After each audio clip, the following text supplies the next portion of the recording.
بەناوی خوای گەورە سڵاتان لێبێت بینەرانی بەڕێز و خۆشەویست. ڕۆژی سێشەممە وەفدێکی باڵای حکوومەتی هەرێمی کوردستان سەردانی بەغدادیان کردو لەگەڵ سێ سەرۆکایەتەکەی عێراق کۆبوونەوەیان ئەنجامدا و بڕیاریانداوە کە چەند لیژنەیەک بۆ چارەسەری کێشاڵپەسێدراوەکانی نێوان هەرێم و بەغداد پێک بهێنن. بۆ قسەکردن لەسەر ئەم پرسە و چەند پرسێکی تایبەت بە هەرێمی عێراق میوانداری بەڕێز هۆشار عەبدوڵڵا ئەندامی پەرلەمانی عێراقمان کردووە. سەرەتا ئینفۆگرافیکێک دەبین لەسەر سەردانەکەی وەفدی هەرێم بۆ بەغداد، دواتر لەگەڵ میوانەکەمان دەست بە گفتوگۆکەمان دەکەین.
جارێکی تر سڵاتان لەبێت بینەرانی بەڕێز کاک هۆشار بەخێر بن، سوپاس بەمەدەبوونتان. ئەگەر سەرەتا سەرنجی بەڕێزت بزانم لەسەر سەردانی وەفدی حکوومەتی هەرێم کە دوێنێ سەردانی بەغدادیان کرد و لەگەڵ سێ سەرۆکایەتەکەی عێراق کۆبوونەوە. بەڵێ ئەم کابینەی کە تازە دروست بووە جۆرێک لە چاوەڕوانی ئەوەی لێ دەکرێت لە ئاستی عێراق و لە ئاستی هەرێمی کوردستانیش خەڵک لە ئێستادا چ لە وەسەتی سیاسی، چ لە وەسەتی کۆمەڵایەتی و چ لە وەسەتی تەنانەت ئیعلامیش چاوەڕوانی ئەوەن بزانن مەسرور بارزانی لەسەر هەمان ئەو ڕێگای ئامۆزاکەی ئەڕوات بە تایبەت لە مەسەلەی ئیدارەدانی مەلەفی نەوت یاخود گۆڕانکاری هەیە. لە ڕووی شکلیەوە ئەوەی کە ئەبینرێت هەست بە جۆرێ لە گۆڕانکاریەکەی بە تایبەتی مەسەلەی دانەنانەوەی ئاشتی هەورامی و ئەوەشی کە قسە دزە ئەکات لەم لاو لەولا بەرڕەسمی و بەناڕەسمی شاندێک جار بەوەی کە ئەوان سیاسەتیان بە تایبەتی بۆ مەسەلەی ئیدارەدانی مەلەفی نەوت جیاوازە بێ لە سەردەمی نێچیروان بارزانی. ئەمە وای کردووە کە هەم لە عێراق هەم لە کوردستان خەڵک چاوەڕوان بێ بزانێ ئایا فعلەن گۆڕانکاری دەبێت یان نا. ئەم سەردانە زیاتر لە دوو ئاستا خوێندنەوەی بۆ دەکرێت. یەکیشیان ئەوەیە کە جۆرێکە لە تەعاروف و هەنگاوێکی سەرەتایی کە ئەمە کابینەیەکی نوێ دروست بۆ ئەمە وەزیرەکان و ئەمە سەرۆکوەزیرانە و ڕۆشتون لەوێ لە ڕاستیدا تەنها عادل عەبدولمەهدی و سەرۆکی پەرلەمان و سەرۆکی کۆماریان بینیوە و قسەی گشتی کراوە لەسەرەوەی کە دەکرێت چی بکرێت و باس لە مەسەلەی پێکێنانی کۆمەڵێک لیجان کراوە، لیجانی تەکنیکی و ئەمانە. من پێم وانێ ئەم سەردانە بایەخێکی ئێجگار استراتیژی هەبێ بەقەدەرەوەی وەکو هەنگاوێکی سەرەتایی سەیرەکرێت بە ئاراستی ئەوەی ئەم حکوومەتەی ئێستا کە دروست بۆ چی ئەکا و چی ناکە و لە ئاستەکەی تریشیدا لە ڕاستیدا باس لە مەلەفی نەوت و ئەو ئاڵۆزیانی کە لە مەلەفی نەوتا دروست بووە لە ڕاستیدا حەلکردنی و هەنگاونان بۆ هەڵدانەوەی لاپەڕەیەکی نوێ گرنگە. ئایا ئەم حکوومەتە پێی دەکرێت یاخو پێی ناکرێ نازانم، چونکە مەلەفی نەوت لە کوردستانە مەلەفێکی کارەساتبارە، یعنی هەم ئێستای هەم ئیدارەدانی لە ڕابردوو هەم حەلکردنی تەنانەت ئێستا بۆ حکوومەتی عێراقیش بۆ بەگرێ دەدان. یعنی ئەو قەرزەی کە لەسەر مەلەفی نەوت کۆبۆتەوە، ئەو نسبەتی ئەو عەقدانەی کە کراون بە شێوەیەکی ناشەفاف، حتا تەنانەت چۆنەتی ئیدارەدانی ئەو بۆ ڕێژ کە ڕاکێشراوە ئێستا هی گازپرۆمە، هەموو ئەوانە ئالۆزن. ینی حەلکردنیان ئاسان نییە، بەڵام هەتا ڕۆژێک زووتر دەست پێ بکرێ ئاسان ینی باشترە. ینی ئەم سەردانە دەتوانێت وەکو با بڵێن سەردانێکی سەرەتایی ئاماژە باشە، بەس نەک وەکو هەنگاوێکی استراتیژیکە زۆر تەنها لەگەڵ بڵێن سێ سەرۆکایەتێک کە سەرۆکی سێ سەرۆکایەتێکە کۆبوونەتەوە، ینی ئەوان تەنیا بەزنین کە بتەوێت لەگەڵ عێراق پەیوەندەکان باش بکرێت ینی پێویستی بە کۆبوونەوەی تریشێ لەگەڵ بە شێوەیەکی نەخێت بێگومان زۆر گرنگ ینی بەس نین بێگومان ئەم سێ سەرۆکەکە بەس نین لەبەرەوەی ئەوەی کە ئەم مەلەفەیەک لا دەکاتەوە یاخود ئەو کێشە هەڵواستراوانەیەک لای دەکاتەوە کۆمەڵە گووردەکاری و تەفاسیل و لیجانی هونەری و خەڵکی مختصی دەوێت ینی زۆرینەی ئەو گروپەی کە ڕۆشتو بوون بەسەر ینی زۆرینیان هەر ئەسڵان عەرەبی نازانن ینی زۆرینیان کە ڕۆشتون عەرەبی نازانن جیالەوەی کە ئەمە پێویستی بە مەسلەی اختصاص هەیە ینی بەسەرەن بۆ نمونە قسەکردن لە مەلەفی نەوت پێویستی بە اختصاص هەیە قسەکردن لە حتا کێشەی ناوچەجێ ناکۆکەکان پێویستی بە جۆرە لە اختصاص و قوڵبوونەوە هەیە خۆی بەداخەوەم حکوومەتێک لە دوایەکانەی هەرێمی کوردستان کە دروستە بن کە هەموو یەک ئاراسی یەک سەرچاوی دەسەڵاتی هەیە کە پارتی ئەو لەناو پارتیشە بە درێژایی ڕابردوو چ لە سەردەمی ئیدارەی هەولێری ئەوسا هی پارتی چ لە دوای یەکخستنەوەی ئیدارە لای عائیلەی بەرزانی بووە ئەم جۆرە لە گفتوگۆکردن و سەردان بەم شێوازەی کە ئێستا هەیە کابینەیەک ڕۆی کابینەیەکی تر بێ دروستکردنی دامەزراوەیەکی نیشتیمانی بۆ دانوستان لەگەڵ بەغداد یعنی من بۆ خۆم هیچ باەخێکی ئەو توێتیان نابینم یعنی وە ڕەنگە وەکو سەردان بۆ نیشاندانی حوسنی نییە ئەوەی کە عادل عەبدولمەهدی باسی کرد وەکو سەردان بۆ کەمکردنەوەی ئەو تەوەتورەی کە هەیە چکە ئێستا زەختێکی زۆر لەسەر عادل عەبدولمەهدی و فواد حسێنیش هەیە زەختەکە لەسەر چییە؟ زەختەکە خۆی زەختێکی سیاسیە کوتلەی نەسر بە تایبەتی حەیدەر العەبادی ئیدارەیەدا لەگەڵ بەشێک لە کوتلەکانی تر خۆی بوعدەکە بوعدێکی سیاسیە بەڵام هۆکارەکەی مەلەفی نەوتی هەرێمی کوردستانە لەبەرەوەی حکوومەتی اتحادی نزیکەی 6 مانگ یا 5 مانگ موچەی ناردووە لە ساڵی 2009دا بە جۆرەی قانونی موازنەی 2009 حکوومەتی هەرێمی کوردستان التیزامی بۆ بڕگەیەوە نەکردووە کە تایبەتە بە ڕادەستکردنی 250,000 بەرمیلی ڕۆژانە ئەمە وای کردووە کە زەختێکی زۆر لەسەر عادل عەبدولمەهدی و لەسەر فواد حسێنیش دروست ببێەوە خۆتان ئاگادار بوون لە هەفتەی ڕابردووە چ زەختێک و چ فشارێک دروست بووە تەنانەت لەسەر لیژنەکەی ئێمەش لەسەر لیژنەی مالیەش فشارێکی زۆر دروست بووە خۆ دەزانانی لە ڕابردووشە ئەمانیانی حکوومەتێک لە دوایەکەکانی هەرێم ینی باڵێن کابینەی هەش کابینەی پێشووتر ینی لە مەسەلەی قانونی موازنە هەر کێشە هەبووە ینی خۆ دەزانی مەسەلەی تەصفیاتی حسابات بەتایبەتی حساباتی ختامی لە بینی هەرێمی کوردستان و حکوومەتی اتحادیە ینی گەڕێتەوە بە 2005 و ئەوانە ینی گرفتەکان بۆ ئەو کوتم ینی ئەم جۆرە سەردانانە ینی بۆ وەڵامی پرسیارەکەی بەڕێزت من پێم وایە هەنگاوی سەرەتایین بەڵام هەنگاوی استراتیژی قوڵ نین ئەوی هەنگاوی استراتیژی چییە بۆ نمونە ئێستا لە کارنامەی حکوومەتیش باسی دروستکردنی ئەنجومەنی باڵای دانوستان دەکرێت لەگەڵ بەغدادە کە لە پەرلەمان یاسای بۆ دەربکرێەوە متمانەشی پێ بدرێت دروستکردنی ئەو ئەنجومەنێکی باڵا بۆ دانوستان یەکەم هێزی سیاسی کە لە کوردستانی عێراق باسی کردو ئێمە بووین بزوتنەوەی گۆڕان بوو ئەمە بزەبت ینی یەکێک بوو لەو ئامانجانەی کە نوشا مستەفا لە بەرنامەی ڕوبەڕووشا باسی دەکات دروستکردنی ئەنجومەنێک بۆ دانوستان بۆ هەرێمی کوردستان لە عێراقێکدا کە کورد کێشەی گرنگی نەتەوەیی کێشەی نیشتیمانی کێشەی خاک کێشەی چۆنێتی دابەشکردنی سەرۆت و سامان چۆنێتی دابەشکردنی دەسەڵاتی هەیە زۆر دەمێک بۆ ئەوە دروست بکرایە مەفروض بوو ئەنجومەنێک یاخود با بڵێن دەستەیەک یاخود هەیئەتێک دروست بکرێ ئەو هەیئەتە لە خەڵکی پسپۆر لە مەجای جیاواز چ لە ڕووی جوگرافی چ لە ڕووی جیۆپۆلیتیک چ لە ڕووی مەسەلەی اختصاص لە چۆنێتی دابەشکردنی دەسەڵاتەکان لە سیستمی فیدرالیە خەڵکی لەو شێوازەی تیا بووایە ئەو ئەنجومەنە کۆمەڵێک لیجانی ئیستیشاری هەبوایە ئەو ئەنجومەنە ئەرشیفی هەبوایە ئەرشیفێکی هەبوایە کە هەموو دانوستانەیەک لە دوایەکەکانی کوردی بە درێژایی دروستبوونی دەوڵەتی عێراق لە 1920ەوە تا ئێستا ئارشیف بکردایەوە بەهاتایە بزانێت چۆن ئێمە وەکو گەلێکی خاوەن قەزەی لە چوارچەوەی عێراقدا چۆن دانوستانەکەین بەڵام بەداخەوە ینی چ لەم کابینەیە ئێستا لەم سەردانەی یەکەمە کە زۆر ئاماژەی سلبی و ئیجابیشی لەسەر دیاری ناکرێت چونکە وەکوتم هەنگاوی یەکەمە وعادەتەنیش حکوومەت کە تەقیمەکرێت تەقریبا دوای 100 ڕۆژ تەقیمەکرێت بەڵام کابینەی پێشوو بەتایبەتی کێچێک بوو لە شکست خواردووترین کابینەکان ینی زۆرێک لە وەفدانی کە چون دیسانەوە ئەڵێم و عەرەبیان نازانی سەرۆکی وەفدەکە کە نەچیروان بارزانی بۆ عەرەبی ینی تێدەگا بەڵام قسەی پێ ناکرێت مەسەلەن جێگرەکەی عەرەبی پێمانە تێگانە قسەی پێکە بەم شێوازە ناکرێت من بەستم لێدانی شخصی نییە بمورێت خۆمە بەستم لێدانی شخصی نییە بەسمە بەستمەوەیە کە ئەگەر ئەنجومەنێک ئەم ئیشە بکە ئەگەر یعنی کاتێک کە بۆ نمونە دەوێت چ جۆرە کەسانێکی تێدا بێت مەسەلەن بۆ نمونە کە دێتە سەر مەلەفی پێشمەرگە بێ خەڵکی مختصی تیا بێ بۆ نمونە تۆ کەسێک تێ بە ناوی جەباریاوەرەوە جەباریاوەر ماوەیەکی زۆرە لە ئەمینداری گشتی وەزارەتی پێشمەرگەیە تا هەنێ تەفاسیل ئەزانێت تۆ توانی بۆ نمونە لە ئەنجومەنێکی لەو شێوەیە استفادە لە پیاوێکی لەو شێوەیە بکەیت کە تەجروبەی هەیە ینی لەم مەجالەیە یانە بەشێک لەو خەڵکانی تری کە لە چۆنیەتی ڕێخستنی هێزی پێشمەرگە لە چوارچێوەی دەستوری عێراقیدا وەکو حرەسی حدود مەلەفی بۆ نمونە پێشمەرگە تەمان خەڵکی تری زۆر گرنگکەن کە لە ئەکادیمیەکانە دەرچوون لە ئەکادیمی زوبات و لەمانە دەرچوونێکیان تەجروبەیان هەیە چۆن ناشنەڵ گاردی بۆ نمونە وڵاتانی وەکو ئەمریکا و ئەوانە ڕێک خراوە لە چوارچێوەی سیستمێکی فدراڵیا توانین ئاوا بۆ پاسەوانی هەرێم بکەین بۆ حرەسی هەرێم بکەین کە پێشمەرگەیە تەمان ئەو من لەگەڵەوە ئەم ناوە دەستوریەکەی بەکار بهێنرێ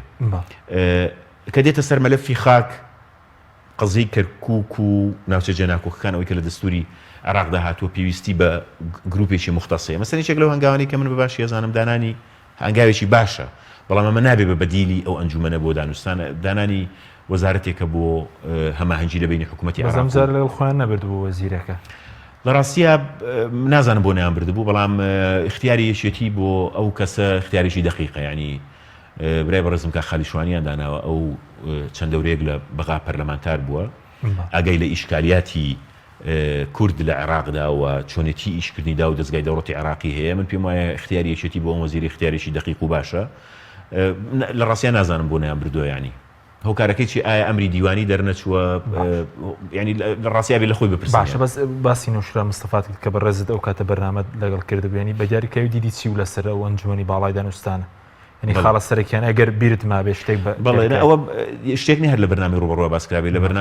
لە ئامانجەیەک لە دوایەکەکان و لە بەرنامەی کاری هەڵبژارنەکانیشا باسمان کردووە و داوامان کردووە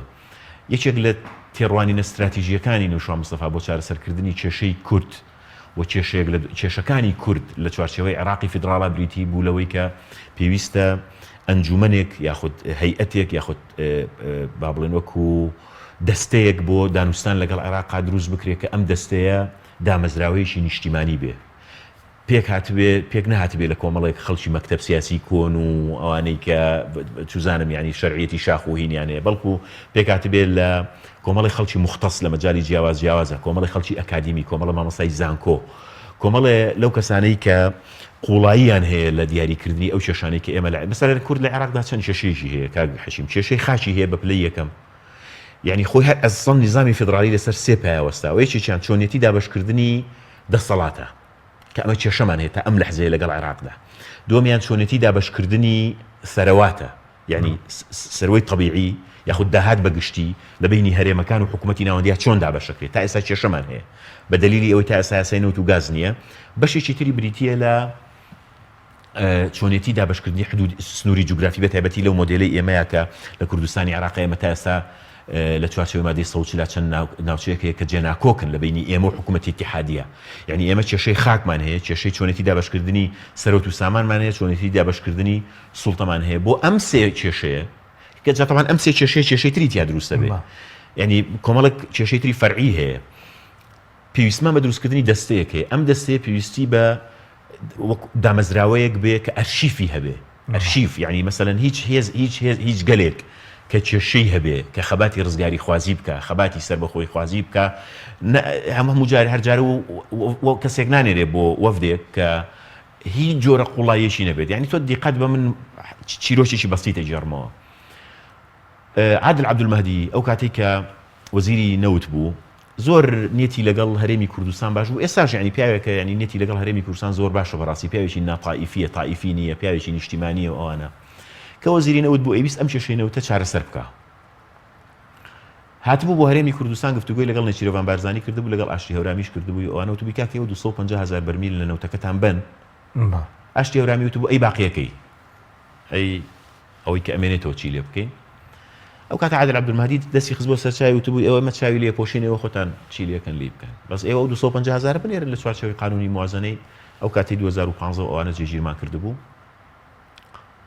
ئەوە طبعا عادل عەبدولمەهدی ئەم قسەی لە کۆبوونەوەیکی داخراوە بەو پەڕێنیەت باشی کردووە کە وەفدێکی هەرێمی کوردستان ڕۆیشت بوو بۆ بەغا گفتوگویان کردبوو یەکێک لە با بڵێن لە طرفی حکوومەتی عێراقی وتبووی باشە کاکە ئێوە 250,000 بەرمیل زیاتر نەوت ئەفرۆشن ئەی باقیەکەی ئاشتی هەورامی لەو کۆبوونەوەیە بە عادل عەبدولمەهدی وتبوو ئەی تۆ نەت دێمەت نەوت دێمە دەسەخینە سەر چاومان ینی لەوێ ئەم قسەی بیر عادل عەبدولمەهدی نازانم لێم تێگەیاننا ئەگەر ئەمە بۆ نمونە گەر وەفدێکی دانوستانکاری ینی محەنەک شارەزا زیرەک بڕوا بۆ بەغا قسێکی وەکو ئەو قسەی ناکە کاشتی هەورامی کردوێتی چکە کابرا لە ئەساسا ویستوێتی نیەت باشیەکە نیشان بە قەزمەوەیە ینی ئێمە پێویستمان بۆ هەیە دامەزراوەیەکی لەو شێوەیە هەبێ ئەوەی چەکە لە ئەمەنجە باڵەکانی نیشتیمانی مانای دامەزراوی نیشتیمانی بۆ ئەنجومەنی باڵای دانوستان چییە؟ ئەزانی مانای ئەوەیە کە بە یاساکەی بە تەوافقی تێکڕایلانە سیاسەکان بە زۆرینە و کەمینە تێنەپەڕێنرێ یەک دوو ئەو کەسانی کە بوویدا ئەندرێن بە تەکەتول و تەکەتولی ناو جیرفاندا نەندرێت ینی من لەبەرەوەی کاک حەکیم خۆشەوێ بڕۆم بڵم کاک حەکیم بەبێ ئەوە هیچ اختصاسێکی هەبێ ئەوەی کە ئەکرێ بە سەرۆکی دەستەکە پێویستە کەسێکی قوڵ بێ لە ڕووی استراتیژیەوە تێبگا کورد لە عێراقدا کێشەی چییە و بە سیاسەتێکی نەقائیفی نەقەومی نەحیزبی نە ئایدۆلۆژی بیر نکاتەوە بەڵکو بیر لەوە بکاتەوە ئیتر کورد لە کوردستانی عێراقا پێویستی بە ژیانە پێویستی بە ئاوەدانیە پێویستی بە ئاوە کارەبایە شاری ئاوەدانە جادەوبانی باشە پێویستی بەوەیە چیتر پێویستی بە دروشم و دروشمبازی نییە یعنی پێویستی بەوە هەیە بەڕاستی بە دیدێکی نیشتیمانیانە بە تەنسیقی تێکڕای لایەنە سیاسیەکان و لە دەرەوەی پشکێنەی حیزبی و لە دەرەوەی پشکێنەی شخصی دامەزراوەیەکی لەو شێوەیە باشە بەزووت پێویستمان بە ئەنجومەنی باڵای دانوستان بەڵام سندێک ناوەندی ڕاگەان باز لە دروستکردنی ئەنجومەنێکیش بە ناوی ئەنجومەنی پاراستنی بەرژەوەندی باڵەکانی خەڵکی کوردستان دەکەن باز لەوەن کە پارتی دەیەوێت بارزانی بکاتە مەرجع و بکاتە سەرۆکیە و شتێکی لەم شێوەیە دروست بکرێت خۆی لە ڕاستیە هەوڵەکانی پارتی بۆ بە مەرجعکردنی مەسعود بارزانی دەستی پێکردووە تایبەتی لە مۆزوعی بارگای بارزانی و ئەوانە شتێکی لەو شێوەیە شما ئازانم لە درۆ میدیا بوو خوێندەوە باس لەوە دەکات کە بارزانی بە نیەتی ئەوەیە ئەمە تەبەن ئەمە لێدانی هەموو دامەزراوەکانی هەرێمی کوردستان ئەمە یەکسانکردن و سفرکردنی هەموو دامەزراوە شەرعی و دەستوریەکانی هەرێمی کوردستانەوە ئەگەر ئەمە ببێ نە پەرلەمان مانایەکی ئەبێنێ نە ئەنجومەنی وەزیران مانایەکی ئەمێنێ نە ژیانی دیموکراسی و هین مانایەکی دەبێنێتەوە گەڕانەوەی بۆ سەردەمی بەرەی کوردستانی یعنی هەر کەسێک بیر لەوە بکاتەوە جاگەر بارزانی بیان غێری بارزانی طبعا بە لە بینی قەوسەکە ئەمە بڵام هەتا ئێستا هیچ شتێکی ڕسمیم لەسەر ئەوە نەخوێنێتەوە ئەو کوتم لە درۆ میدیا راپۆرتێکم لەسەر خوێنێتەوە جەنابیش ئێستا پرسیارت کرد بەڵام هەر کەسێک پشتیوانی لەمە بکە لە هەر حیزبێک بێ کارێکی خراپەکات زۆر و تاوانێکی نیشتیمانی گەورەشەکات و هەر چۆنێ بێ دەبێت لەم کوردستانەیە ڕێز لە ژیانی دامەزراوەی بگیرێت تەمان من کام قسەیەکەم زۆر بە ئومێد نیم یعنی من زۆر ئومێدم بە پەرلەمانی کوردستان بە تایبەتی ئەم خولە نییە بەڵام لە هەموو حاڵەتێکدا یعنی ئەگەر شکڵی بێ بەڕووی دەرەوەشە ئەمە پەرلەمانە بەڵام دروستکردنی ئەنجومەنێکی لەو شێوەیە گەڕانەوەی بۆ سەردەمی بەرەی کوردستانی و هیچ زەروریش نییە من تەمە ناکەم پشتیوانیشی نەکرێت باشە بەزووت ئومێدت بە پەرلەمانی ئەی ئومێدت بە حکوومەتێ زانی یعنی بڵێم چی ئەم حکوومەتە پێویستی بە هین هەیە یعنی من کە با بڵێن ئەو ڕەدەمەوە بۆ ڕابردوو ئەو ڕەدەمەوە بۆ هەموو ئەو ئیشانەی کە سەرۆکی ئێستای حکوومەت لە دەستگای ئاسایش کردوویەتی کە لە ژێردەسەڵاتی پارتی دیموکراتی کوردستان کردوێتی لە ڕاستیە ئومێدێکی ئەو تۆم پێی نییە هیچ ینی بەڵام ئەوە نییە چۆنەڵێ نابینە هەتا و کاتێک کە ئەمری هەر بەتەمای دووچاوی ساغی ئێمەش هەر بەتەمایەوەین بەڵکە جیاوازیەک ڕووبە بەڵکە هەنگاوێکی چاکسازی برێت یعنی کاک حەکیم دڵنیا بەلەوەی هەر هەنگاوێکی چاکسازی لەم حکوومەتەوە بنرێ من پشتیوانی یەکەم و هەر هەنگاوێکی چاکسازی لەلایەن وەزیری هەر حیزبێکەوە پارتی یەکێتی گۆڕان بنرێ من پشتیوانی یەکەم ساوە ئەبینی مەسەلەن بۆ من دیاریکردنی خالید شوانی بە کەسێکی باش دەزانم مەسەلەن یعنی هەر هەنگاوێکی باش دڵخۆشکەرە چکە لانی کەم ئەڵێ ئەم کەسە لە مەجای اختصاصی خۆیەتی بۆ نمونە بەڵام لە ڕاستیدا یعنی بەو سەرەتایی کە ئێستا هەیە بەم شێوازی تێپەڕاندنەی لە پەرلەمانە بەم جۆرە لە تەبخەی سیاسی کە هەستەکە ئەم حکوومەتی یەک ئەجێندایە حکوومەتی یەک تەوەجوهی سیاسیە حکوومەتی فەرزکراوی یەک ئاراستەی سیاسیە و لەناو ئاراستە سیاسیەکەشە تەنانەت ئێستا باس لەوە کرێت تەنانەت لەناو پارتی دیموکراتی کوردستانیشە خەریکی تەصفیاتی سیاسیە ئەمە یعنی ئومێدێکی ئەو تۆی نەبوو دیموکراسی نەبوو ئاوادانی نەبوو خۆشگوزەرانی لێ بەدی ناکرێت تەمەنا ئەەکەم من هەڵە بم بەڵام لە ڕووی مۆزوعیەوە بۆی خەڵگوانە زانێ ینی قسە لە هەوایە ئەکەین قاعدەیەکی سادە هەیە هەر حیزبێک هەر پێکهاتەیەک هەر حکوومەتێک لەسەر ئەساسی گەندەڵی بنیاتنرابێ دژایەتیکردنی گەندەڵی دەیڕوخێنێ هیچ کەسێکیش نییە خۆی بڕوخێنێ بمانایەکی دیکە ئەگەر ئەم سیستەمە حیزبیەی کە ئێستا لە کوردستانی عێراق حکوومەتی لێ تەشکیل بووە بیاوێت چاکسازی ڕیشەی ئەنجام بە سیستەمە حیزبیەکە کەوێ کەس هەیە مەسەلەن فیشێک با لەسەری خۆیان لە قاچی خۆی لەبەرەوە من بۆ خۆم پێم وایە مەسەلەی دەگەر چاکسازی خۆی دەکەوێت مەرجنی خۆی بکەوێت بەڵام ئەگەر بیوە چاکسازی ڕیشەی ئەنجامدا بۆ نمونە لە مەلەفی نەوتە لە مەلەفی داهاتی ناوخۆیان داهاتی نەوتی و نانەوتیە حیزبەکەی ناتوانێت بەو شێوازە سەیطرە بکە بەسەر کوردستانی عێراقا بۆ نمونە گەر چاکسازی ڕیشەی بکرێت چیتر یەکێتی و پارتی بە دیاریکراوی لە بینی دوو قەوسا ئەگەر چەک و پارە بێلایەن بێ بۆ نمونە چاکسازیکردن لە سێکتەری داراییە کەڵم دارایی داهاتی نەوت و داهاتی نانەوتی و هەروەها پێشمەرگە ئەما بێ بە جۆرێک لە هین جۆرێک لە کۆتایی هاتنی ینی سوڵتەی حیزبەکەی خۆیان ئایا ئەمە دەکەن یا نایکەن یعنی لە بە درێژایی ماوەی ڕابردوونیان کردو پاشان من زۆر دژی ئەوم کە ئەم وێنەی کە ئێستا دروست کراوە ینی من هەمیشە ئومێدم بەوە هەیە گۆڕانکاری لە کوردستانی عێراقا بکرێ قەت بێ ئومێد نابم هەر لە پێناوی ئەوەش هەیە یعنی بەردەوامی قسەکەین و دۆنگمان کەوت هێندێەوەی هاوار بکەین و قسە بکەین بەس ئەوەی کە وات نیشانە درێت کە ئەنەما ئەمە سەرەتایەکی نوێ و ئەڵێ دوێنێ حکوومەتی هەرێمی کوردستان دروست بووە و هەشت کابیلەی فاشیلمان نەبینیوە و ئەوانە لە ڕاستیە ئەمە جۆرێکە لە خەڵەتاندنی خەڵک و بەداخیشەوە جۆرێکە لە یاریکردن بە عسابی میلەتێک و نەتەوەیەک کە زاکیرەی کورتە ینی بەداخەوە کۆمەڵگەی ئێمە بەگشتی زاکیرەمان کورتە طبعا ینی ئەوە کەژاڵ ئەحمەد لە شیوا بزانم لە شعری هۆلۆکۆستایە لە قفڵی شیعرەکەی پێم وایە یەکێکە لە شیعرە جوانەکانی یەکێکیشە لە دەربڕینە جوانەکانی باسی ئەنفالەکە ئەڵە ئەنفال قەدەری میلەتێکە کە زووزوشتی لەبیرەچێ وەڵە بێگومانێ مە زووزوشتمان لەبیرەچێ یعنی ئێستا خەڵک پاشەکەوتی موچەی لەبیر نەماوە ئێستا خەڵک ئێمە ئەڵێن کاکە ئێمە ئەڵێن با ئەم نەوتە لەبری ئەوەی بە ناشەفافی بفرۆشن کەس نازان چی لێکەن 250 بن بە هەولێ بە بەغابۆی مجازەفە بە موچەی فەرمانبەرانەوە نەکەین بۆ ئەوی بۆ 2020 بتوانین ئێمە لە لیژنەی مالێ گفتوگویی ئاسانتر بۆ تێپەڕاندنی موچەی فەرمانبەرانی هەرێم بکەین ئێ بزانە لە سەدا چەندی خەڵکی کوردستان تەنانەت تەخوینمانەکە ئەڵێەوە خائینن بۆچی لەبەرەوەی ئێوەڵەن 250,000 بەرمیل نەوت بە بەغداد کە لی ئەپرسی لە هەمان کەس من زۆر جار چ لە فەیسبوک چ لە تۆڕە کۆمەڵاتەکان بەتایبەت بە پرایڤت ئەچمە ناو ئەو با بڵێن ئەکاونتانەی کە قسەی ناخۆش ئەڵێن و تەخوین ئەکەن و جنێ و ئەدەن پێیان ئەڵم باشە ئەم نەوتە تۆ ئەزانی چی لێ دێ خۆی نازانێت چی لێ دێ خۆی نازانێت داهاتەکەی لەکوێیە لێ پرسم باشە ئەگەر ئەم 250 بدرێ بە بەغا تۆ چ زەرێگەکەی جگە لەوەی کە موچەکەت هینە بێت یعنی زەمانە بێ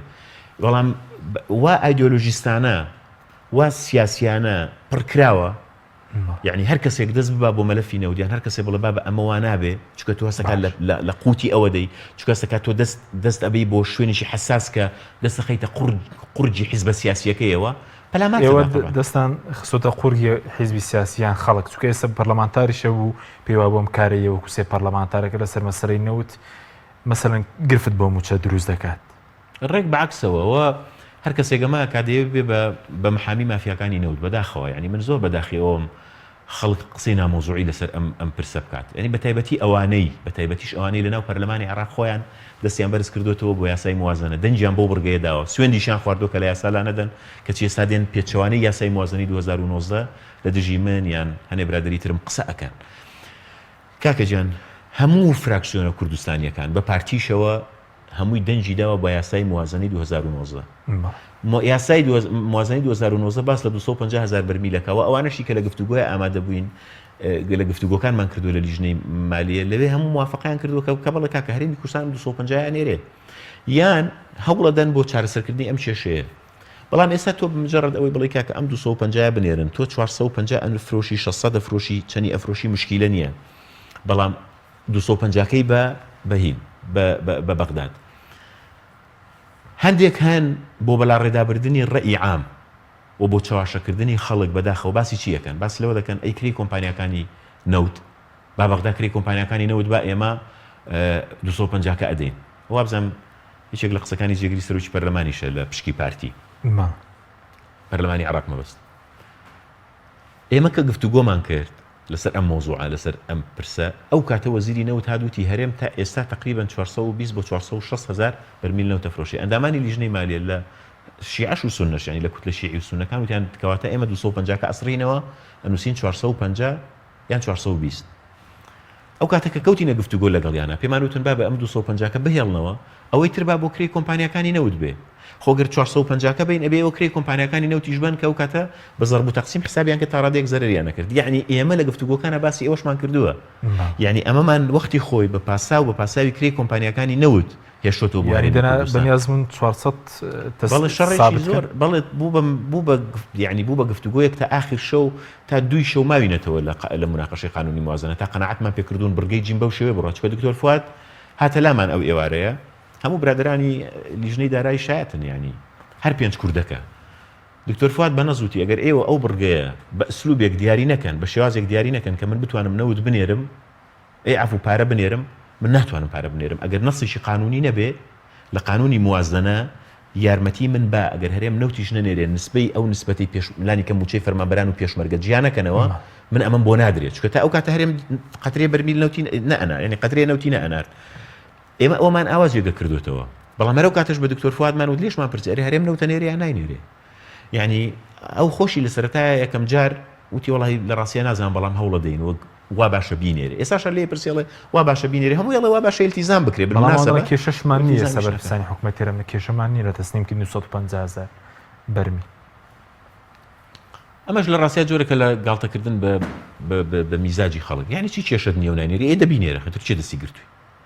کە دێتە سەر هەنێ تەفاسیل ئەزانی چۆنەکە حەشیم ئەم یاریکردنی یاریکردنە لەسەر وەتەری کات زۆر خراپە چونکە من ئەزانم بۆ چ زیانێکی ئەزانی ئێستا بۆ 2020 ئێمە هەرچۆنێ بێ بە هەر جۆرە شەڕێ بێ لەم 2019 ناڵین دەست ببرێ بۆ موچەی فەرمانبەران بەس لە 2020 ئەگەر بێت و هەرێمی کوردستان چارەسەریشی مەلەفی نەوت نەکا کە من تەمەنا ئەکەم ئەم کابینەی مەسرور بارزانی حەلێکی ئەگەر وەقتیش بێلانی کەم بۆ چەند ساڵێکی تری مەلەفی نەوت بکە چونکە ئەگەر وانە بێ ئەگەر هەرێم نەوتەکەی ڕادەست نەکا بە تایبەتی ئەو بڕێک کە لە موازنەیە دانراوە ئەگەر لەم چەند مانگەی دادێ نیەت باشیەک نیشان نەدا مناقەشەی قانونی موازنەی 2020 زۆر قورسە کەی دەست پێ دەکات قورس دەبێت و بەشێکیشی ئەکەوێتە ئەستۆی ئێمە جا تاوان خۆشیەکەی لە چیدایە خۆشیەکەی لەوەدا تاوان لە مانجی دەیە دێت بەڵێ مانجی دە ڕەنگە ناوەڕاستی دەدەیدە موازنەی نوێ بێتە پەرلەمانی عراق خۆشیەکەشی لە چیدایە کاک حەکیم زۆربەی ئەو شەڕانەی کە لەناو قانونی موازنە دەکرێت ئەندامانی کورد لە لیژنەی دارایی ئەیکەن بەس دوایی کە قانونەکە دەرچێت هەمووی خۆیەکا بە ساحبی وەزیری دارایی خۆیەکا بە ساحبی سەرۆک کۆمار خۆیەکا بە ساحبی و سەرۆکی حکوومەت لێرە خۆیەکا بە ساحبی کوتلەکان خۆیانەکەن بە ساحبی لە کاتێکانیشان هەر ئاگان لێ نییە لە ڕاستیدا هەر ئاگان لێ نییە بۆیە من تەمەنامەوەیەوە لە ڕاستیشدا من چ برای بەرز مامۆستا ئەحمەد و مامۆستا جەمال کۆچەر کاک شیروان تا ڕادێکی زۆر هەتا تەنانەت دکتۆر ئەحمەد سەفاریش خەمی ئەومانە لە ئێستاوە یعنی ئەگەر بەم شێوازە بڕوات قانونی موازنە زۆر مناقەشەکە ئاڵۆزە بێ ئەوەشی بۆ ئێمە گرنگە لە ڕاستیدا موچەی فەرمانبەرانی هەرێمە چونکە دەرکەوت ئەم حکوومەتی هەرێمە زۆر بێباکە لەوەی کە مەسەلەن موچە دێنایە تۆ تەسەور کە کاک حەشیم هەرمەوێ لەم مناسبەیە باسی بکەم لە 2017 دوو موچەی فەرمانگە ئیتیحادیەکان فەوتا بوو بەغانی ناردبوو بەهۆی فەرمانگەی ئیتیحادیەکان 4 فەرمانگەکە جنسیە و ئیقامە و پاسپۆرت و کارتی زانیاری بەهۆی لێکەوتەکانی ڕیفراندۆمەوە بوو طبعاً لەو کاتەوە بەشێکی زۆری ئەندامانی ینی فەرمانبەرانی ئەم دائیرەیە شارە ئاگادارن لەگەڵ وەزارەتی ناوخۆ لەسەر خەت بووین بۆی ئەو پارەیە نەفەوتێ ئەوە چیرۆشێکە باسیەکە لەسەر خەت بووین نامەمان ناردووە لەگەڵ وەزیری ناوخۆ قسەمان کردووە لەگەڵ دوایی کە دکتۆر فواد دەست بەکار بوو پێمان و تەنانەت لە کۆبوونەوەی کاوتم ئەگەر بفوتی خەتای تۆیە باش دوای لێرە لەسەر خەت بووین پارەکە لێرە هەرێمی کوردستان داوای کردبوو بە 1-2 هەفتە پێش تشکیلی یان هەفتەیەک پێش تشکیلی ئەم کابینەیە پارەکە لە هەولێرەوە لە بەغاوە نێردرا پارەی 3 موچە بوو موچەیە هەرێم سەرفی کردبوو دوو موچەی تریان ئێستا لای هەرێمە کابینەی ڕابردوو بە ئەنقەست موچەکەیان سرف نەکرد دوو موچیان بۆ هاتۆ موچەیەشیشان نەدانێ یعنی مەبەستم چییە مەبەستمەوەی تامان ئێستا شەر داوایەوەکەین کە ئەم موچەیە بێت لەگەڵ وەزیری نوێژ خۆی هی 3 مانگ وەختی خۆی حکوومەتی هەرێم موچەیەکی سرف کردبوو ئێستا دوانیان هی ئەم دایرەی ئیتیحادیانە لای حکوومەتی هەرێم کابینەی ڕابردوو بوو بەڵام لەم کابینەیەش مافەکان هەرماوە قسەمان لەگەڵ وەزیری نوێژ کردوتی هەرچێک ئێمە تازە چووین دەست بەکار بین بەسەر چاو بەڵام قەزم چییە قەزمەوەی زۆر نابەرپرسیارانە مامەڵە لەگەڵ مافی فەرمانبەرانەکەنی سپاس دەکەم ناوبڕێکمانە دوای ناوبڕەکە دەگەڕێم بۆ لای بەڕست بەڵێ بینەرانی بەڕست ناوبڕێک و دەگەڕێنە وڵات تۆپ ئارت تاکە بریکاری تۆڕی میدیایی کۆمەڵ بۆ دروستکردن و بڵاوکردنەوەی ڕیکلام تۆپ ئارت ئایا تا ئێستا بیرت لەوە کردوتەوە کە ئینتەرنێتێکی بێسنوور بەکاربێنیت یان بیرت لەوە کردوتەوە کە بۆ هەفتەیەک یان 2 هەفتە ئینتەرنێتی بێسنوور بەکاربێنی سەرەڕای هەموو ئەمانە تا ئێستا بیرت لەوە کردوتەوە کە بۆ یاری ئەلکترۆنیەکان ئینتەرنێتی بێسنوور بەکاربێنیت بێگومان نەخێر فانسی نێت هەموو ئەم کێشانەت بۆ چارەسەر دەکات تۆش دەتوانیت بۆ ماوەی هەفتەیەک یان 2 هەفتە یان مانگێک بەردەوام بێسنوور لەگەڵمان بیت ئێستا خزمەتگوزاریەکانمان لەم شوێنانە بەردەستە سلەیمانی شارباژێر شارە زوور هەڵەبجە سەی سادق عربەت پێنجوێن بازیان تاسڵوجە و زەرگوێز فانسی نێت هەمیشە ئینتەرنێتی بێسنوور چاڤیلان ئەگەر کەسێکیت لە ژیاندا حەزت لە مجازەفە و بینینی دیمەنی سەرنجڕاکێشە و هەروەها حەز بە بینینی کەسایەتیەکانەکەیت و باشترە سەردانی ماڵی ترسناک و مۆزەخانەی مۆم بکەیت لە چاڤیلاند. چاڤیلاند گەورەترین پرۆژەی گەشتیاری لە هەموو عێراق. سەنایز هەمیشە بە تامێکی تازەی میوەکان لە هەناوی سروشتەوە پێشکەش بە ئازیزانتی بکە.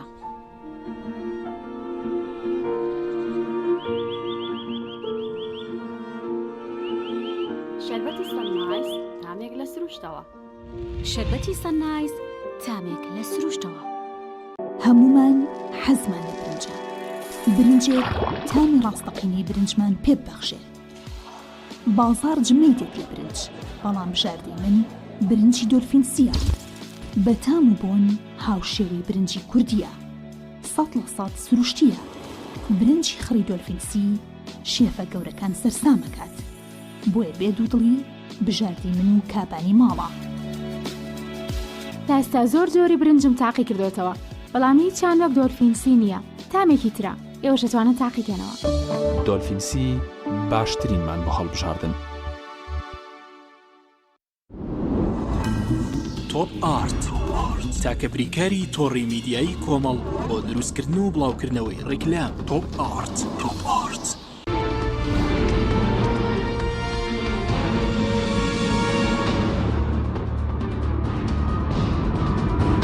سڵاتان لەبێت بینەرانی بەڕێز کاکوشەر بینە سەرەوەی کە چارەسەر بۆ مەلەفی نەوتی هەرێ چییە وەگەر چارەسەر نەکرێت بەم شێوە مەترسیەکانی چی لەسەر کوردستان؟ خۆی لە ڕاستیان مەترسیەکانی دەستی پێ کردووە یعنی دەمێکە وەکو ئەوە جیالەوەی ئەجێندا سیاسیەکان ینی ئێستا ئەو معادلە سیاسی کە لە کوردستانی عێراقدا هەیە معادلەی نەوتە ئەوەی کە پارتی دیموکراتی کوردستان توانێتی ببێ بە زۆرینەیەکی ڕەها یعنی زۆرینەیەکی گەورە بەهۆی چیەوە توانێتی ئەمە بکە بەهۆی بوونی پارەیەکی زۆر بەهۆی بوونی چەک بەدەستیەوە بەهۆی بوونی ئیمکانیات بەهۆی بوونی سەفقاتی خارجی بەهۆی بوونی کۆنتڕۆلکردنی سیاسی خارجی بەهۆی بوون هەمووی بۆچی لە پێناوی لەبەرەوەی لەسەر ئەرزی واقع دەسەڵات و بە تایبەتی مەسەلەی مەلەفی نەوت بەدەست ئەوانەوەیە و کۆنتڕۆڵیان کردووە ڕەمە بەداخەوە ینی خۆ دەزانی ینی لە قۆناغی یەکەما خۆی ئەمە ینی مەسەلەی دۆزینەوەی نەوت و وەبەرهێنان لە نەوتە یەکەم جار یەشێتی دەستی پێکرد وانە وەکو داهێنانیش بێ داهێنانی یەشێتیە بەڵام ینی بەهۆی نەبوونی ڕوئیاوە بەهۆی نەبوونی استراتیژەوە بەهۆی هەنەجار هەڵپە بۆ پۆست و پۆستپەرستی و ئەوانە و نەبوونی ڕوئیایەکی استراتیژی بزانێ ینی دوجار ئێستا تەنانەت یەشێتیش لە مەلەفی نەوتووە بووە بە تەریک بەقەدرەوەی شەریک بێت ینی شەریکێکی لاواز زۆر لاواز یعنی مەبەستمەوەی لەسەر معادلاتی سیاسی ئەوە ئێستا ئەوەی کە هەیە بەرەنجامی سیاسەتی نەوتیە باشە ئەمە یەک دوو لە ئاستی فەزای گشتیە لە ئاستی فەزای کللتوریە ئێستا ڕێی عامی کوردستانی عێراق بەدەست شێوەیە بەدەست میدیا نەوتیەکانەوەیە میدیا نەوتیەکان لە ڕووی سیاسیەوە بیانەوێت چی تەسویق بکەن ئەوە دەکەن خۆ بە کەناڵەکەی تۆ ناکرێ خۆ بە کێنێن و وانیتر ناکرێ ئەوانن ڕێی عامی کۆمەڵگەی کوردیان کۆنتڕۆڵ کردووەمانە میدیای نەوتین بە پارەی نەوت ئیدارەدرێنوانە پاشان کرینی زیمەم ینی کرینی ویژدان و کرینی شەخص جال لە ئیعلامیەوە بیگرە بۆ سیاسی بۆ پەرلەمانتار بۆ چێەوە بە چیەکرێ خۆ بە پارەی نەوتەکرێ بە چیەکرێ ئەو پارەی نەوتە جیالەوە ئەو ئیعلامەی کە خەریکە ئەخلاقی کۆمەلگا بە مەفهومی ڕەسەنایەتی کوردەواری تێکەدا خەریک میدیای نەوتیە یعنی تۆ بڕۆ سەری ئەم کەناڵانەی کە کەناڵی تەسلیەن کەناڵی ئینتەرتەینمنتن هەمە ڕەنگن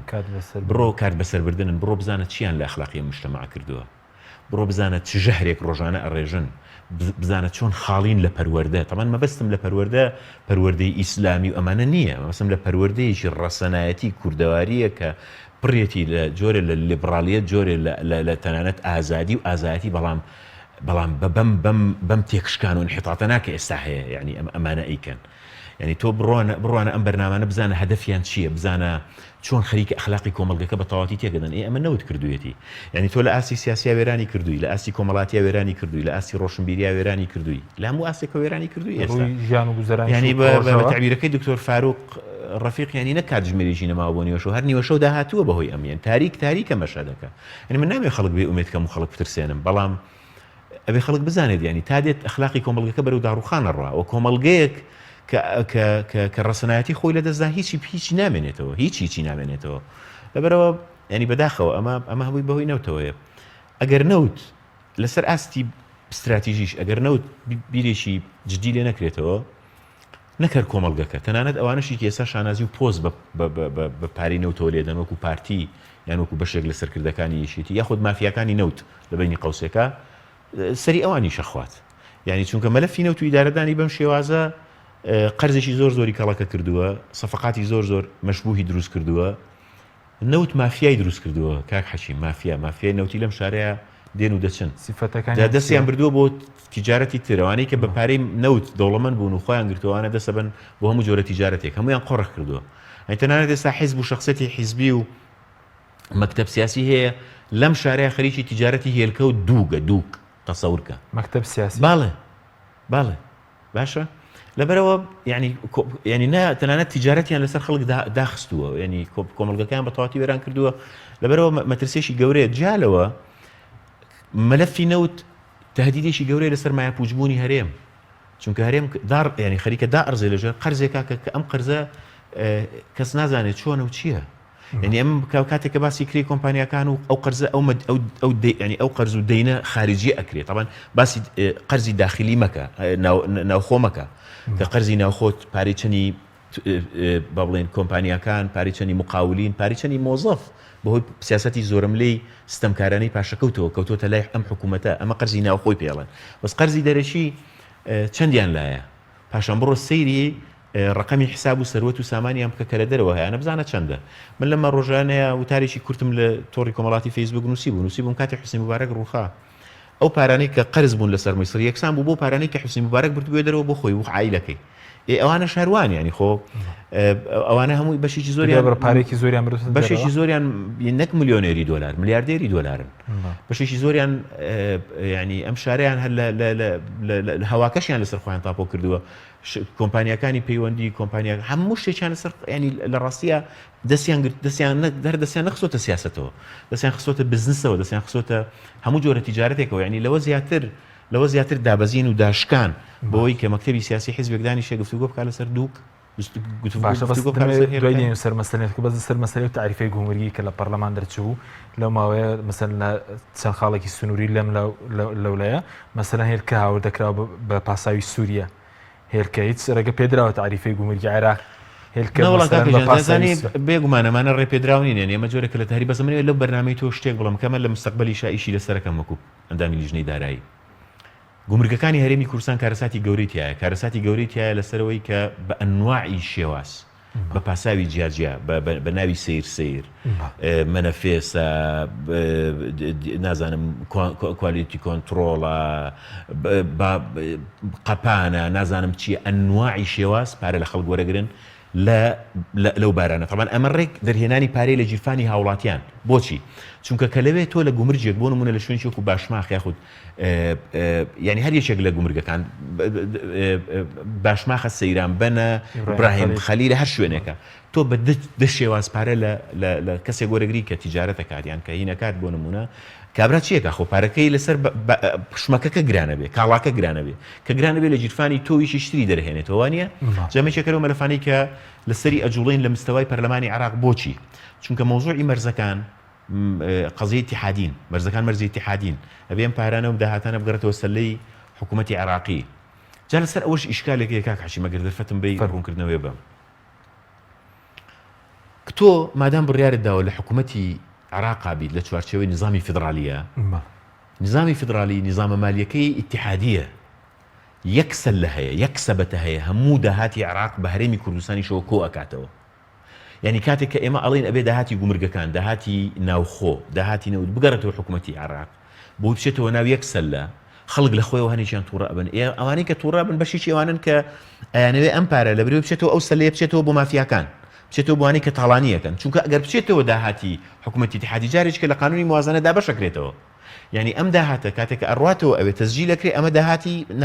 نەوتی و نانەوتیە بۆ نمونە و ئەچێتەوە ناو موازنەوە و موازنە چەند بێت پشکی هەرێمی کوردستانیشی تایە جاتەبان ئەمەمانەیەوە نیە ئەوێ زۆر بە ئینسیابیشی قانونی بڕوا بەڵام دۆخە قانونیەکەی ئاوایە ئەبێ وای لێ بکرێ ئەگەر وای لێ نەکرێت تاڵانی تیا ئەکرێ دزی تیا ئەکرێ ئەم مەوزوعی بەرزانەکە ئاوا بە نزیکەی دە شێوازی جیاواز پارە لە خەڵک وەرەگرن ئەمەیەکە لەوانەی کە تاوانی گەورە گەوری لەسەرکرێەوە بۆ معلوماتت یانی هەنیشان مەکتەبی سیاسی حیزبەکانی لە پشتەوەی هەنیشان کوڕی بەرپرسەکانی لە پشتەوەیەوە مانە خەریکە و تیجارەتەن ینی هەتا تەنانەت ناڵن خەڵکی ئەتیادیش کاسبی بکە هەمویان کۆنتڕۆل کردووە ئیجگەرەیان کۆنتڕۆل کردووە دەرمانیان کۆنتڕۆل کردووە سیارەیان کۆنتڕۆل کردو هیچ نەماوە کۆنتڕۆلیەکەنیان باشە بەدەستە چارەسەرینەوە گەر بە کوتی شتێک مادواسیین سەر مەسەلەی موچە ینی چارەسەر ڕاستەقینە چیە بۆ مەلەفینەوە بۆ مەلەفینەوت بەڕێی من دەرکردنی یاساینەوت و گاز زۆر گرنگە لە عێراق بەڵێ دەرکردنی یاساینەوت و گاز لە بەدرێژای ساڵانی ڕابردوو شیعە بە پلەی یەکەم و کورد بە پلەی دووەم بەرپرسن لەوەی کە ئەم یاسایە تەشریع نەکراوە و پێویستە ئەم یاسایە لە چوارچەوەی دەستوری عێراقیات تەشریع بکرێەوە هەرێمی کوردستان مافی هەیە چۆن مامەڵەکە بە سامانی سروشتی خۆیەوە لەسەر تەصدیری نەوت ئیشکاری دەستوری هەیە دەتوانین لەناو یاسایە بگەڕین بە دوای گفتوگۆ حەلکردنیە ئایا هەرێمی کوردستان بۆ هەیە نەوت تەصدیر کە یاخود نایاخود ئەو پشک ئەو نەوتەی هەرێمی کوردستان و داهاتی ناوخۆی هەرێمی کوردستان چۆن دابەشەکرێ وەکو هەرێمێکی فدرال لەگەڵ عێراق بەڵام پێویستە بە یاسا ڕێک بخرێ نەک بە ئیتیفاقی سیاسی لە پەرلەمانە بڵێن پرۆژەکە زیاد لە نوسخەیەک لە پەرلەمانە بە ئیتیفاقی لەسەر بکرێ لە پەسەند بکرێ ئێمەیەک نەخێر ئێمەیەک لە تەوسیەکانمان بریتی بوو لە لیژنەی مالی ئەوە بوو وەکو فراکسیۆنی گۆڕانیش داوامان کردووە کە یاساینەوت و غاز تەشریع بکرێ لانی کەم لە فەصلی تەشریعی داهاتووە ئێمە تقریبا هەفتەیەک دوو هەفتەمان ماوە ئەچینە ناو فەصلی تەشریعی عوتڵی فەصلی تەشریعیەوە تەمەنا ئەکەم کە هەموو کوت لە کوردستانیەکان و هەموو لایەک متفق بین لەسەرەوەی لە ئایندیشی نزیکدا یاساینەوت و گاز تەشریع چارەسەری دیکە چیە بۆ مەسەلەی نەوت جگەر لە یاساینەوت و غاز ئەگەر بێت و هەرێمی کوردستان بە شێوەیەکی شەفاف پێداچوونەوە بکە بۆ عەقدانەی کە کراوە و لەگەڵ عێراقدا بە شێوەیەکی مەکشوف گفتوگۆ بکە بۆی بزانێ ئایا عێراق ئامادەیە مەلەفی نەوت بەو دەی نەشکە لەسەرەتی بەو قەرزەشکە لەسەرەتی وەری بگرێ خۆی سەیتەرە خۆی کۆنتڕۆلی بکات پێم وایە بەڵایشی گەورە لە گشت ینی لە کۆڵ هەرێمی کوردستان کاتەوە چونکە بەڕاستی ئەوەی کە لە ڕابردووە کراوە تا ئێستا وەکوتم هەر بەس مجرد قەرزەکەی حساب بکەی ئەزانی کە چ بەڵایشی گەورە بەسەر خەڵکی کوردستانە هاتووە باشە سەبارەت بە موچە ئێستا تۆماڵکردنی سکاڵای چەند پەرلەمانتارەکەی لە دادگای فیدراڵی لێرەش دواکەوتنی موچێ ئێستا باز لەوەکرێت کە بەغداد حەوت موچەی نردووەم ڕۆ هەفتەی مانگە گەر نەگەیشت پێ مانگی حەوت ڕەنگە ڕۆژی تریش بگات ینی چارەسەر بۆ مەلەفی موچە چی لەسەر مەسەلەی دادگای فیدراڵی پەرلەمانتار ناتوانێت سکاڵا لە محکەمەی اتحادی تۆمار بکات بۆرەوە بۆ وەکو ڕاستکردنەوەیەک لایانی متەضەڕێرەوەی کە زیانمەند لە مەسەلەی موچەی فەرمانبەرانی هەرێمی کوردستان فەرمانبەرانی هەرێمی کوردستان ئەگەر وەکالەتیان بۆ بکەن حاکم شێخ لەتیف و ئەوان محاولەیەکیان کردبوو و ئەزانم ڕاگەرنێکی چەند مهینێکە وابزانم چەند محامیەکە ببوورە نەک حاکم شێخ لەتیف ئەو بەس بڵاوی کردووە ئەزانم چەند محامیەکن و ئەزانم بەڕاستی زۆر معلوماتم دقیقم نییە لەسەرەوە بەڵام ئەمێ شتێک ڕوون بکەمەوە لەوە کۆمەڵک محامی داوایان کردووە ئەو فەرمانبەرانی کە زەرمەند بوون چ لە مەسەلەی پاشەکە و چ لە مەسەلەی دواکەوتنی موچە بڕۆن سکاڵا تۆمار بکەن عفوا تەخویلیان بنێت طبعا تەخویل ئەدەن بە محامیەکانە چون بەناوی ئەوانەوە لە محکەمەی اتحادیش کاتەکەن ئەمەیان قەزیش یاسایی ئاساییە بەڵام پەرلەمانتار خۆی ناتوانێت سکاڵا تەسجیل بکە و بەڕاستی ئەو متابعەی ئێمەش ئەوەی من و برای بەڕێزەما و ساحمەی حاج ڕۆژ و کاک سەرکەوت شەمسەدین متابعەکردنی کەیسێکی ترە کە کەیسی ئەو سکاڵایە کە وەزارەتی نەوتی عێراق لەسەر هەرێمی کوردستان تۆماری کردو ئەمانەوێ بزانین ئەڕوا بە چه عقارێکە ئەڕوا یعنی ئێمە لەوەیە حتمما داکۆچی لە مافی دەستوری هەرێمی کوردستانەکەین لە قەزیی سامانە سروشتیەکان و لە قەزیی نەوت و مافە دەستوریەکانی هەرێمی کوردستان نەک هەڵەکانی حکوومەتی هەرێم ئەم دووشتە بالای ڕای گشتی و لای جەنابی بەڵێ بێگومان زۆر جیاوازی هەیە ئەو مافانەی کە مافی خەڵکی کوردستان لە دەستوری عێراق جێگیر کراون ئەمانە شتێکن ئێمە داکۆچیان لێ یەکەین بەڵام ئەو دزی و تاڵانی و چەتەگەری کە حکوومەتی هەرێمی یاخود هەر کەسی شتر بیکا بێگومان ینی لە ڕابردووە کردویانە سەر ڕاستەقینە پێ دوای بۆ مەسەلەی موچە مانگی چوار دابەژەکرد لە کوردستانە مانگی حەوت لە بەغداد پلەی یەکەم بریتیە لە یەکلاکردنەوەی خشتەی موچەی فەرمانبەران ژمارەی فەرمانبەرانی هەرێمی کوردستان چەندە بە حەقیقی ئەوەی کە وەختی خۆی مێشکی سەری خەڵکیان پێ برد بەوەی کە گوایە بایۆمەتریەکەن و کەمە بێتەوە بایۆمەتری زیایی کرد پێشتر باسییان لە 860 و ئەمانە ئەکرد ینی 800,000 و شتێک و ئەوانیان باسەکە دوایی بەهۆی بایۆمەتری و گانیانە سەروی ملیۆن. ئێستا قانونێکەیە کە قانونێکی باشەوە من تەمە ناکەم هەموو فراکسیۆنەکانی پەرلەمانی کوردستان هاوڕابن لە تێپەڕاندنی بەپەلە ئەم قانونی ئیسلاحی موچەیە کە قسەی لەسەرکرێەوە گۆڕانیش یەکێک لە وعدانی وەری گرتووە ئەوەی کە ئەم یاسایە بە خێرای تێبپەڕێ. کاک حەکیم هەنگاوی یەکەم بریتیە لە یەکلاکردنەوەی خشتەی موچەی فەرمانبەرانی هەرێمی کوردستان کە ئەم لیستە ئەبێ لە حکوومەتی اتحادی هەبێ چونکە ئەم لیستە ساڵانە داخلی قانونی موازنە ئەکرێ. ئێستا لە قانونی موازنەی 2019 600 شتێک داخل کراوە 600,000 شتێک. بەڵام ئەگەر حکوومەتی هەرێم لەگەڵ حکوومەتی اتحادی بگاتێ اتفاقێک لەسەر عدەدێکی دیاریکراوە بۆ نمونە 800 900 هەنار چەندێکە ساڵانە ئەمەیان دێتە ناو جدولی جیم جدولی قیوەی عامیلە و تعویزاتی موظفین یاخود بابڵێن ئەوەی کە موچەی فەرمانبەرانە لەو بەجۆری ئەم جدولە دیاریەکرێت. ئەنی مشکلەیەک هەیە حکوومەتی هەرێم لەبەرەوەی خۆی نەقانونی موازنەی هەیە نەڕوا بەلای قانونی موازنە عێراقیش بەم شێوەیە. عێراق کاکە گەندەڵی زۆر گەورەیتیایە بەنسبە و تەناسوب سەیری کە ئەگەر عێراق بەقەدەر هەرێمی کوردستان گەندەڵی تیانە بێت کەمتری نییە بەڵام دوجار سیاقی قانونی هەیە دەوڵەتێکە قانونی موازنەی هەیە ساڵانە قانونی موازنە تەشریعەکە جدولی هەیە جداولی هەیە ئەبێ حکوومەتی هەرێم لەوە تێبگا. یعنی ئێستا ئێمە نسبەتی تعویزاتی موظفینمان لە چوارچەوەی جدولی جیما دیاری کردو هەر بۆشە عیبارەی تعویزاتی موظفیمان خسۆتە بڕگەی جیم لە مادەیدا. ئەمان ئەو بەشیشان ئەمە نازانن ئەنی هەنیشان ئەیزانن طبعا هەنیشان لە جومەنی وەزیران بەتایبەتی بەشێک لە مدیر عامەکان وانە ئەو حقەتان نازانن بەڵام ئەوانە بڕیار بەدەستی سەرچی نین. جا بۆیە بۆ پرسیاری وەڵامی پرسیارەکەی جەنابەت یەکلاکردنەوەی خشتەی موچەی فەرمانبەران زۆر گرنگە پاککردنەوەی لە خەڵکی بندیوار و دووبارە و ئەمە یەک دوام مۆزوعی پابندبوون بەو ڕێنمایانەی کە ڕێنمایی ئیتحادین و ڕێنماین بۆ مەسلەی میلاکات. ئەنی من نمونەیەکی بەسیتت پێڵێم مەسەلەن دەوائری ئیتحادی وەختی خۆی میلاشیشی داناوە بۆ سلێمانی لەبەرەوەی موچەکانیان باش بووە هاتوون لێرە بە ئارەزوی خۆیان لە دەرەوەی ڕێنمایی خەڵکیان تەعین کردووە باریشانی ئەو دایرەی ئیتحادیانیان واگران کردووە تەسەور کە هەنێکیان بەکاریش نایەن لە ناو دائیرەکانە چون مەسەلەن پاسەوانی ماڵ پاسەوانی باخشتی تریان پێکەن بەس موچەکان لەسەر دەوائری ئیتحادیە. حکوومەتی هەرێم وەختی خۆی قەرەبووی پارەکەی داوە قەرەبووی پارەکەی لە چی داوە لە موازنەی عام داوێتی کە ئەمە بۆ خۆی کارێکی نادەوڵەتیە کارێکی ناحکووماتیە. مەسەلەن تۆ تەسەور کە لە شارێکی وەکو سلێمانی لە سەروی 1000 و ئەوەنەوە فەرمانبەری ئیتحادی هەیە لە شارێکی وەکو کەرکووک 600 شتێک هەیە مەسەلەن ئەین تۆ تەسەور کە لە شارێکی وەکو بەسرا 700 شتێکی لە شارێکی وەکو هەولێر زیاتر لە 1000 زۆر لە سەروی 1500 ئەوانەشەوە هەیە ئێوە نابێ ینی میلاکات ینی ئەبێ ئیلتیزامی پێوە بکەی. کاتم زۆر کەمەوەکی وەزارەتی دارایی چێکە لای بزوتنەوەی گۆڕانە کە پێشتر مەسەلەن داهاتینەوە باز ئێستا بازەوەکی کە 350 ملیار دینار لە کۆی داهاتینەوە دێتە وەزارەتی دارایی خۆی داهاتینەوت دەچێتە وەزارەتی سامانە سروشتەکان ئەمە خۆی کوفرێکی گەورەی ئیداریە یعنی دەورەی ڕابردووش محاولە کرا ینی خولی ڕابردووش محاولە کرا کە داهاتینەوە دەبێت بێتە وەزارەتی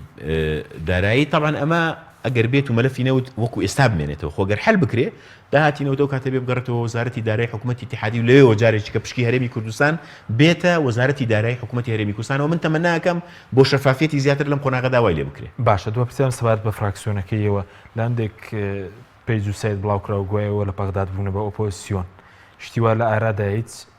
شتێکی وایە؟ ئێمە لە بەغداد تا ئێستا هیچ وەزارەتێکی زۆچی وەزیرێک هیچ مستەشارێک یعنی یەک مستەشار تەنها لە ئەویش لە ناو پەرلەمانە لە سوڵتەی تەنفیزیانیمانە